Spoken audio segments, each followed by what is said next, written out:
বড় দুর্গার পর এবার হাজার হাত দুর্গা। দেশপ্রিয় পার্কের পুজো নিয়ে মহানগরীর ক্রেজ এতটুকু কমেনি। পঞ্চমীর বিকেল থেকে হাজার হাজার মানুষের গন্তব্য দেশপ্রিয় পার্ক, আর তার ফলে স্তব্ধ দক্ষিণ কলকাতার লাইফলাইন রাসবিহারী এভিনিউ। সার দিয়ে দাঁড়িয়ে গাড়ি রুবি মোড় থেকে রাসবিহারী এভিনিউ পৌঁছতে সময় লাগছে প্রায় 3 ঘন্টা। এর প্রভাব পড়ছে দক্ষিণ কলকাতার অন্যান্য রাস্তার উপরেও। তবে সবচেয়ে খারাপ অবস্থা রাসবিহারী এভিনিউ এবং শরৎ বোস রোডের। সন্ধে নামতেই রাসবিহারী এভিনিউ থেকে গড়িয়াহাটমুখী রাস্তা এবং শরৎ বোস রোডে বাস মিনি বাস বন্ধ করে দেয় পুলিশ, কিন্তু তাতেও পরিস্থিতি স্বাভাবিক করা যায়নি। আমাদের দুই প্রতিনিধি আমাদের সঙ্গে সরাসরি রয়েছেন এই দেশপ্রিয় পার্কের পুজো মণ্ডপ থেকে, রয়েছেন সন্দীপ সরকার এবং মৌমিতা চক্রবর্তী রয়েছেন রাসবিহারী এভিনিউ থেকে। আমি প্রথমে সরাসরি চলে যাব সন্দীপ সরকারের কাছে।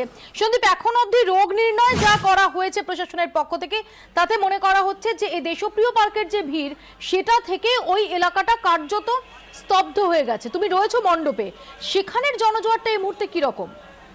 দেখো মৌপিয়া, কিছুক্ষণ আগে পর্যন্ত যে একদম একই গতিতে জনসমুদ্র আসছিল, সেই গতিকে কিন্তু যেভাবে বাঁধ দিয়ে জল আটকানো হয় ঠিক সেই কায়দা নিতে হয়েছে। কিছুক্ষণ আগেই আমরা যেটা দেখছিলাম যে টানা মানুষজন আসছিলেন, মানুষের একটা স্রোত, তা রাসবিহারীর দিক থেকে ফুটপাত বরাবর এবং গড়িয়াহাটের দিক থেকে ফুটপাত বরাবর এবং তোমার একদম শরৎ বোস রোড থেকে ফুটপাত বরাবর সেই স্রোত কিন্তু একটি পথ দিয়েই মণ্ডপে ঢুকছিল। কিন্তু কিছুক্ষণ আগে যে সমস্যাটা তৈরি হয়, আচমকাই সমস্যাটা তৈরি হয়, সমস্যাটার মূল কারণ হচ্ছে যে মণ্ডপের ভেতরে যেহেতু একদম কম জায়গা, অত্যন্ত স্বল্প পরিসর, ঠিক সেই কারণে মণ্ডপের ভেতরে মানুষের ভিড়টা একটা নির্দিষ্ট সময়ে বেশি হয়ে যাচ্ছিল এবং পদপিষ্ট হয়ে যাওয়ার মতো প্রায় ঘটনা ঘটতে চলেছিল।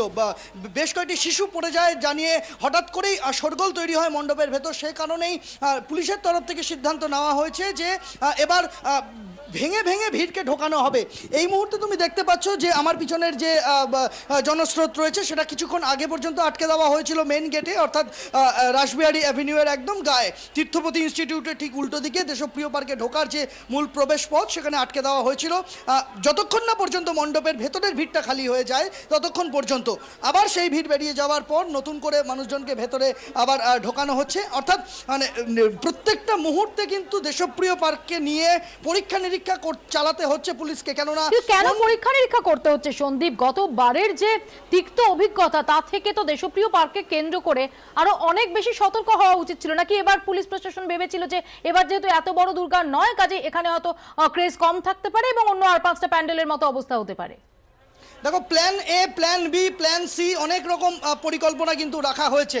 এখনও পর্যন্ত ভিড় যা রয়েছে তাতে পুলিশের দাবি যে তাদের নিয়ন্ত্রণের মধ্যে ব্যাপারটা রয়েছে, কিন্তু যদি ভিড় আচমকা আরও বেড়ে যায় তাকে সামাল দেওয়ার জন্য কিন্তু বিকল্প করিডোর রাখা হয়েছে, যে করিডোর দিয়ে বাড়তি ভিড়কে বের করে দেওয়া হবে যদি সপ্তমী অষ্টমীতে জনজোয়ার আরও বেড়ে যায়। তবে আজকে যেহেতু পঞ্চমীর সন্ধে, আজকের যে ভিড় রয়েছে সেই ভিড়টাকে নিয়ে পরীক্ষা নিরীক্ষা করা যেতে পারে এবং আজকের পরীক্ষা নিরীক্ষার ফলাফলের উপর নির্ভর করে ষষ্ঠী, সপ্তমী, অষ্টমী, নবমী পরীক্ষায় পাশ করতে চাইছে কলকাতা পুলিশ। মৌমিতার কাছে চলে যাব। মৌমিতা রয়েছে রাসবিহারী এভিনিউতে, যে রাসবিহারী এভিনিউ সাউথ কলকাতার লাইফ লাইন এবং যে রাসবিহারী এভিনিউ এই মুহূর্তে সেখানে অত্যন্ত স্লথ গতিতে চলছে যান। মৌমিতা, কি পরিস্থিতি রাসবিহারী এভিনিউয়ের?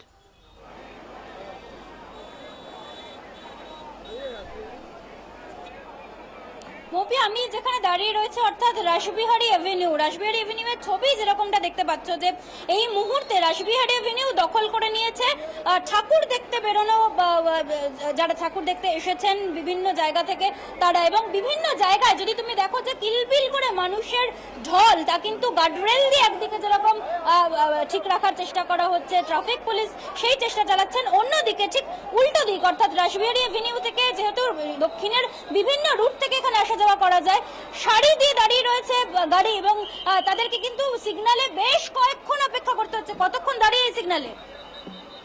15 মিনিটের উপরে, 20 মিনিট। কোথায় যাবে? আমি এখানেই এসেছি, যেতাম একটু লেক মলে, কিন্তু যেতে পারবো না, আমি বাঁদিকে গিয়ে দাঁড়িয়ে যাবো। যেতে পারবেন না কেন? এই ভিড়ের জন্য। না না, আমি আমার বোনকে আনতে এসেছি। আফটার 20 মিনিট 25 মিনিট কিন্তু এই সিগন্যালে দাঁড়াতে হচ্ছে এবং তারপর কিন্তু গাড়ি যখন ছাড়া হচ্ছে সেই সময় খুব বলার অপেক্ষা রাখে না যে সেই সময়ের ছবিটা কি। রাসবিহারী এভিনিউয়ের একদিক থেকে যেহেতু এই দেশপ্রিয় পার্ক হয়ে ত্রিধারা সম্মিলনী এবং 63 পল্লী বিভিন্ন পুজো, দক্ষিণ কলকাতার কালীঘাটের পুজো রয়েছে, সেই পুজো যাওয়া যায়, ঠাকুর দেখতে যাওয়া যায়। এবং সেই কারণে যেহেতু দেশপ্রিয় পার্ককে কেন্দ্র করে গতবারের মতো এবারেও যে একটা উন্মাদনা রয়েছে তা কিন্তু এই পথই বলে দিচ্ছে। এবং যেমনটা সন্দীপ জানাচ্ছিল যে কলকাতা পুলিশের পক্ষ থেকে বিভিন্ন রকম প্ল্যান করা হয়েছে, plan A, plan B, plan C, কিন্তু তারপরেও যে কাজের কাজ তেমন ভাবে হচ্ছে না তা কিন্তু নিঃসন্দেহে বলা যায়। তার কারণ দক্ষিণ কলকাতার এই যান চলাচলের ছবি তা স্পষ্ট করে দিচ্ছে।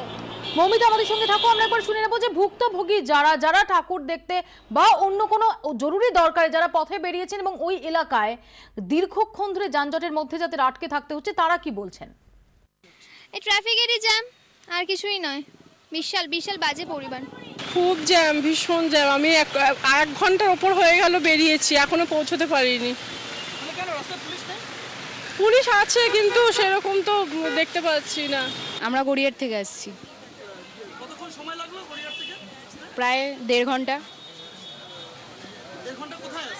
মানে এই রাসবিহারীর এই মোড়টায় আসছে, এখনো রাসবিহারী পৌঁছায়নি। আমি তো এই অ্যাপোলো থেকে আসছি, দুপুর 3টেতে বেরিয়েছি, আমি এখনো পৌঁছতে পারিনি। Metro station Kalighat. গাড়ি এগোচ্ছে না, যেখানে সেখানেই দাঁড়িয়ে আছে। খুব কনজেস্টেড, খুবই কনজেস্টেড। রুবি থেকে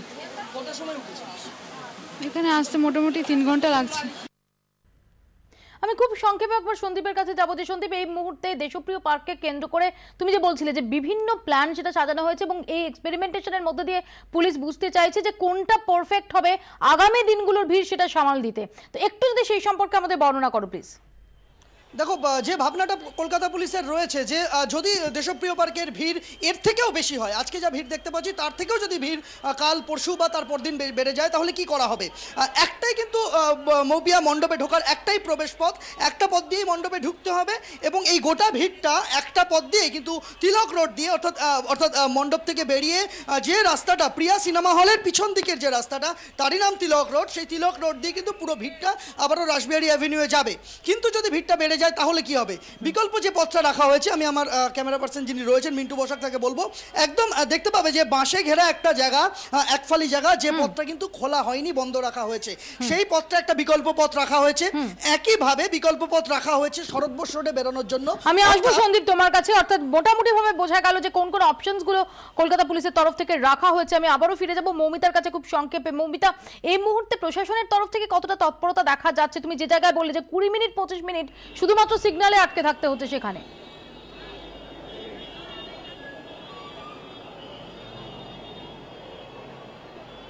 যেমনটা দেখলে, তুমি নিজেও শুনলে যে যারা বিভিন্ন কাজে বেরিয়েছেন, শুধু ঠাকুর দেখতেই তো মানুষ রাস্তায় বেরোয়। একজন বলছিলেন যে অ্যাপোলো হাসপাতাল থেকে আসছেন, করতে বাধ্য হচ্ছেন। তার কারণ দক্ষিণ কলকাতা যদি এক্সাইড থেকে যাত্রা শুরু করা যায় তাহলে খুব স্বাভাবিকভাবেই কিন্তু একদমই তাই, অ্যাপেলোতে আসছেন তার 3 ঘন্টা সময় লেগে গেছে।